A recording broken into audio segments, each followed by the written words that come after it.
2020년 코로나19 사태로 빚어진 글로벌 경제 위기, 그 위기를 경제 회복의 기회로 만들어줄 경제학 용어를 풀어봅니다.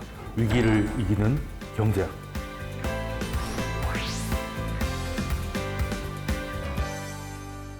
(2020년 6월) 미국은 코로나19로 인해서 경제 불확실성이 만연해진 만큼 2022년까지는 기준금리를 제로 수준으로 동결하겠다고 밝혔습니다. 기준금리라고 하면 말 그대로 이제 기준이 되는 금리인데, 이 기준이라고 하는 게 중앙은행과 시중은행, 혹은 또 시중은행과 시중은행 간의 거래에서 일어나는 모든 거래의 기준이 되는 금리다 라고 생각하시면 쉽고요. 자, 그럼 중앙은행이라고 하면 우리나라에 이제 한국은행이 있고 미국에는 이제 연방준비위원회가 있는데, 중앙은행들이 하는 역할이 어떤 거냐면 가장 중요한 게 이 기준금리의 기준을 결정하는 거예요.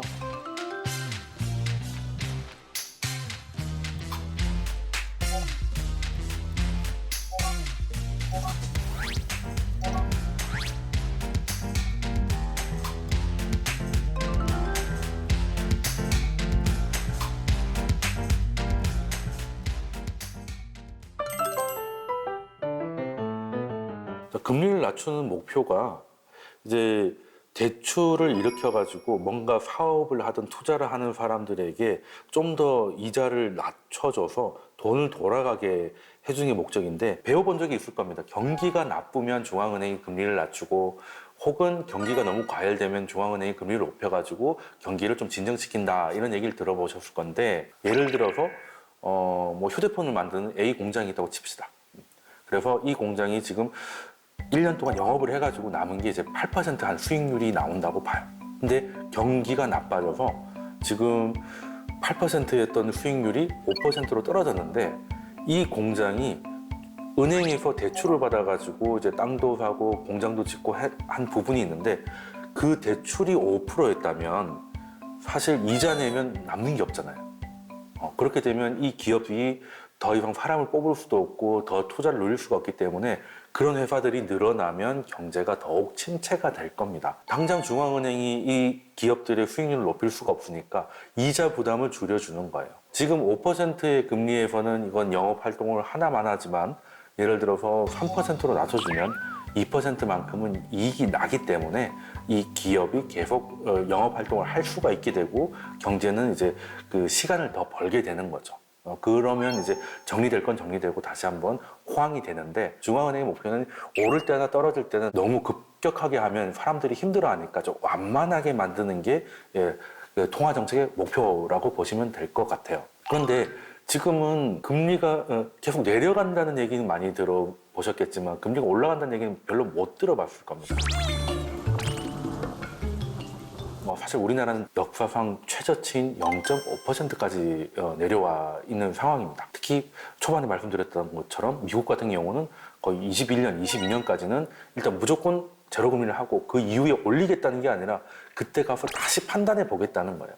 그러다 보니 지금 코로나가 종식되지도 않았고, 그때까지 만약에 계속 이런 상태가 계속되면 금리를 더 낮춰야 되지 않을까? 근데 제로인데 어떻게 더 낮추나라고 하면 이제 그래서 얘기 나오는 것이 바로 마이너스 금리라는 거예요. 사실 마이너스 금리라는 게 굉장히 상식에 반하는 거죠. 내가 예금을 했는데 은행한테 이자를 내는 상황이라는 거죠. 근데 실제 마이너스 금리는 시행하고 있는 국가가 제법 있습니다. 바로 옆에 일본이 있고요. 2016년 1월에 일본이 마이너스 금리를 도입을 했고, 지금 유럽은 일본의 마이너스는 0.1%인데 지금 유럽 같은 경우는 마이너스 0.5%까지 내려가 있습니다. 자, 그러면 어떤 일이 벌어졌을까? 그럼 유럽 사람들은 예금을 하면 이자를 은행에 내느냐? 그렇지는 않습니다. 은행이 여러 개다 보니까 한 은행이 이제 마이너스 금리니까 저희 은행에 예금하시면 금리를 마이너스로 저희가 가져갈게요 라고 하면 그냥 옮기면 그만이잖아요.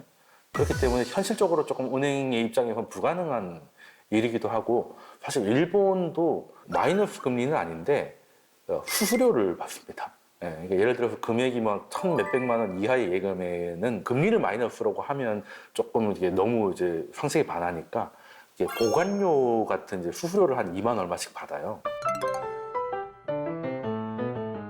그거는 걱정 마세요.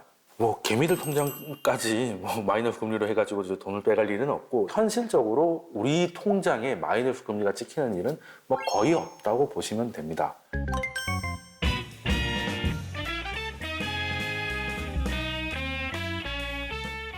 덴마크는 유럽에 있지만 유럽에서 많이 쓰는 유로화를 쓰는 국가는 아니에요. 그래서 유로화가 먼저 마이너스로 금리를 가니까 지금 독일도 덴마크랑 붙어 있잖아요.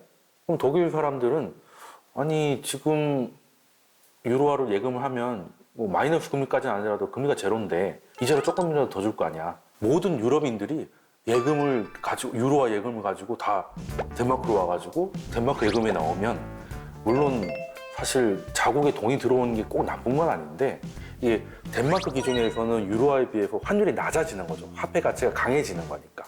이게 우리로 치면 이제 환율이 지금 1,200원인데 1,100원, 1,000원 이런 식으로 내려가는 겁니다. 그래서 어느 정도 맞춰야 되기 때문에 유로화가 내려간 만큼 이제 덴마크도 낮추기 시작한 겁니다.